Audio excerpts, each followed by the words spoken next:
কেমন আছেন সবাই? আশা করি ভালো আছেন। আজকে আমরা পেরিচাঁদ মিত্র সম্পর্কে জানবো। আমরা ওরাকল এবং অক্রুত ২ টা আমরা পড়বো আরকি, হ্যাঁ? তাহলে আমরা বুঝতে পারবো যে কোনটা থেকে কোনটা মিস হয়ে গেছে এবং একটা প্রাইমারি যে বইটা আছে আমাদের ওরাকলে, সেইখানে হচ্ছে আমরা অগ্রদূতের সব কিছু ইম্পোর্ট দিতে পারবো, ঠিক আছে? তাহলে দেখেন পেরিচাঁদ মিত্রকে নিয়ে আসলে পরীক্ষায় মোটামুটি আগে আসছে, এখনও মাঝে মধ্যে আসে, তো আমাদের ভালো করে দেখা লাগবে, ঠিক আছে? ওনাকে নিয়ে প্রথমে যে ডেটাগুলো পরীক্ষায় আসে সেটা হচ্ছে ওনার একটা পত্রিকা ছিল, ঠিক আছে? সম্পাদনা করতো এবং প্রকাশ করতো, সেটার নাম হচ্ছে কি মাসিক পত্রিকা, ঠিক আছে? মাসিক পত্রিকা।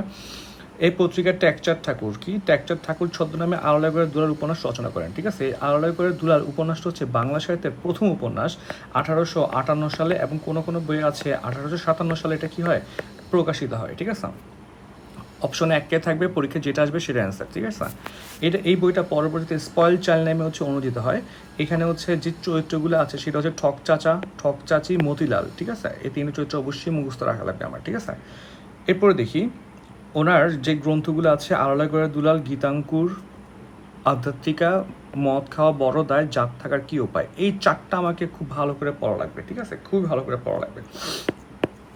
এখান থেকে পরীক্ষা আসলে চলে আসবে। এছাড়া একটু বলে রাখি, উনি হচ্ছেন আপনার কৃষকদের নিয়ে কিছু কাজ করতো, অনেকে সংঘ গঠন করেন।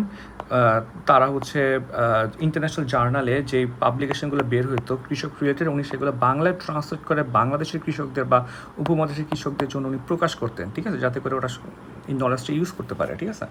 এছাড়া উনি আপনার ওই যে চিরস্থায়ী বন্দোবস্তবের অ্যাগেনস্টে হচ্ছে জমিদার অ্যান্ড দ্য রায়টস নামে হচ্ছে একটা গ্রন্থ লিখেন আর কি, ঠিক আছে?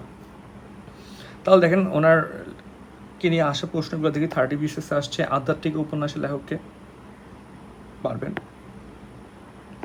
বাংলা সাহিত্যে কোন লেখকের রচনা রীতিতে আড়ালি ভাষা আখ্যা দেওয়া হয়? পারবেন। আড়ালেগড়ের দুলাল মানে উনি, ঠিক আছে? তারপর দেখেন বাংলা সাহিত্যের প্রথম উপন্যাস আড়ালেগড়ের দুলাল রচনা করে কে? পারবেন। আড়ালেগড়ের দুলাল কত সালে প্রকাশিত হয়? 1858 সালে, পারবেন। বাংলা সাহিত্যের প্রথম উপন্যাসিক কে? পারবেন। যিনি প্রথম উপন্যাস লিখে তিনি তো প্রথম উপন্যাসিক, ঠিক না? আড়ালেগড়ের দুলাল হচ্ছে বঙ্কিম প্রণীত গ্রন্থ, ঠিক আছে? এটা আমাদের লাগবে না। আচ্ছা, আরেকটা ইনফরমেশন দিয়ে রাখি, ওনার লেখাতে প্রচুর আরবি ফার্সি প্রকাশ পায়, ঠিক আছে? অর্থাৎ উনি লেখাতে প্রচুর আরবি ফার্সি শব্দ ইউজ করেন আর কি, ঠিক আছে? এটা ছিল আমাদের ওরাকল। আসেন দেখি আমরা যে আমাদের অগ্রদূতে কিছু আছে কিনা।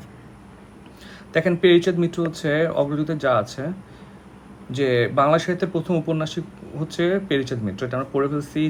উনি হচ্ছে পেরিচাঁদ মিত্র লেখা হচ্ছে আপনার কি দেখেন যে উনি হচ্ছে পেরিচাঁদ মিত্র অ্যান্ড সন্স, ঠিক আছে? এই টাইমে হচ্ছে ওনার বাণিজ্যিক প্রতিষ্ঠান ছিল। এগুলো আমাদের আসলে প্রয়োজন নেই, ঠিক আছে?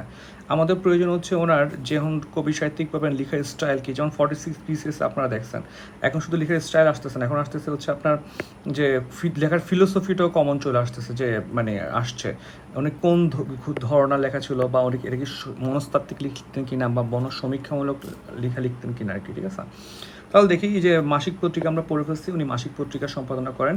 তারপর হচ্ছে ওনাকে বাংলা উপন্যাসের পথিকৃৎ বলা হয়। দেখেন যিনি প্রথম উপন্যাস লিখে তাকে তো বাংলা উপন্যাসের পথিকৃৎ বলা হবে, ঠিক না? আড়ালেগড় পড়ে ফেলছি আমরা, এটা বঙ্কিমচন্দ্র এটার প্রশংসা করেন, এটা আমরা পড়ে ফেলছি।